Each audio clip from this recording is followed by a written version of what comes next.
Parker so far resisting the temptation to introduce the new man, Marcus Edwards, but one of Oxford's January arrivals does get some more game time for the third match running from the bench. We saw him come on for his debut against Stoke 10 days ago, and he was close to a debut goal. Yeah, he had a massive chance. I remember I was at that game when that ball went into the corner and he managed to keep it in. The angle was tight, however. I thought there was a massive golden opportunity to have gone missing, but another attacking substitution now for Gary Rowett to try and find this next goal. Harris anticipated an opportunity, and it does force Burnley into conceding a throw. 15 efforts Burnley have had in this game, just 6 for Oxford. Tellingly though, not a single one so far on target for the visitors. 7 for Burnley. Yet, it is just the solitary goal that separates the two sides.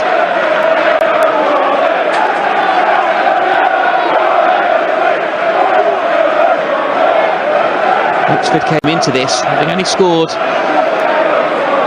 goals fewer than Burnley this season.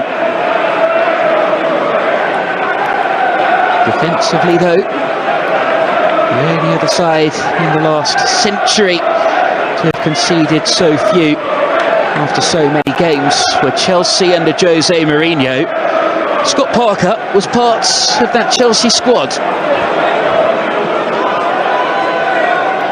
Phillips. And the West Brom man doesn't quite have the pace to get around Humphreys. Costa carries the ball over halfway, surely too early to go for the corner flag, but there aren't too many players getting into the box. And again, he has to rely on the right foot to get the cross in, and Oxford defender gets in the way of it.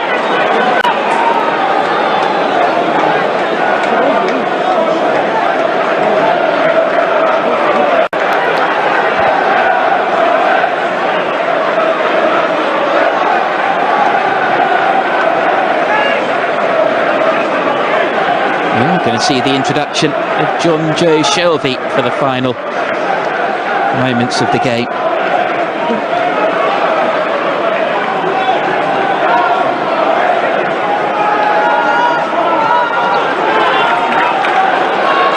Coming.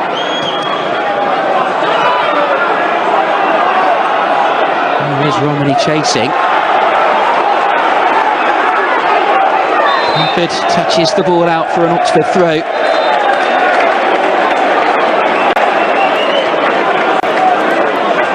John Joe Shelby has had a glittering career across a number of high-profile clubs, was an unused substitute for the first time at the weekend against Portsmouth. And a standing ovation from the Burnley supporters for Lyle Foster, who has been a real pivot in their attacking force in this game, even though it's gone unrewarded. He's probably been their main goal threat tonight. Yeah, I thought he had really positive impact in that first half against Sam Long. I thought he really dominated him in those one-on-one areas. Possibly should have had a goal in the first half. Had a really good save made from him in the second half, but when he was on the ball, he was effective. I felt in that second half they really starved him of that service. He's playing for Eyüpspor in Turkey until the beginning of the year. Team promoted to the Turkish top flight, but came back to England. Trained for a couple of weeks with Burnley on a contract to the end of the season. There are 3 minutes for Burnley to see this one out, or for Oxford United to find the equaliser.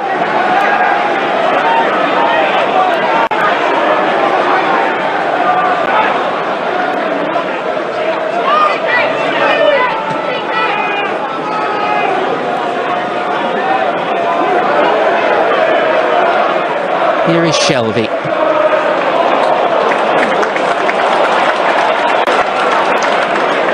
Almost produced the through ball for Anthony there. Well, that's what he will do. John Joe Shelby, almost like a quarterback in that position, to be brave and be positive with passes forwards. To Absolutely, his range of passing,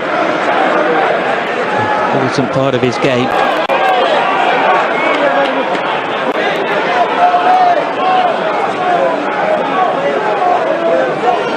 Brown for Oxford United plays it back to his goalkeeper, coming with time ticking. There's a long ball downfield. 3 Oxford United players go in for the ball. El Mazouni finds Brannigan.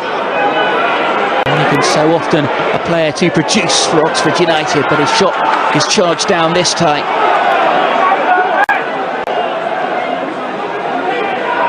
Dembele. Shelby cuts the cross out. It's an Oxford throw.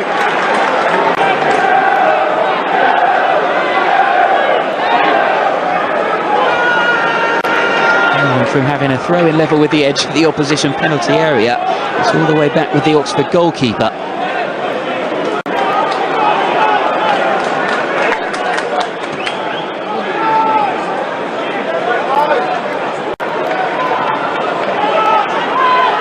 One minute of the 3 added on remain. It's an own goal from that man, Helic, that separates the two sides at the moment.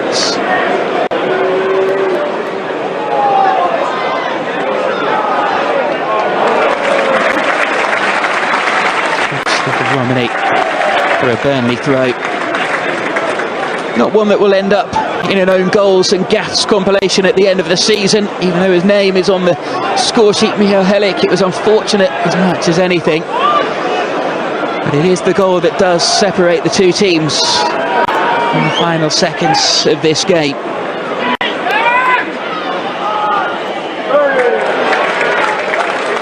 And it's Helic's header that puts it out for a Burnley throw.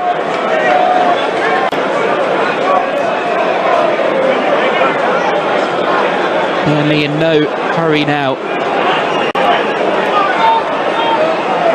Humphreys launches it downfield, and with that, referee James Bell brings an end to proceedings. Oxford United's first defeat in the Championship under Gary Rowett. And for Scott Parker, after a sequence of goalless draws.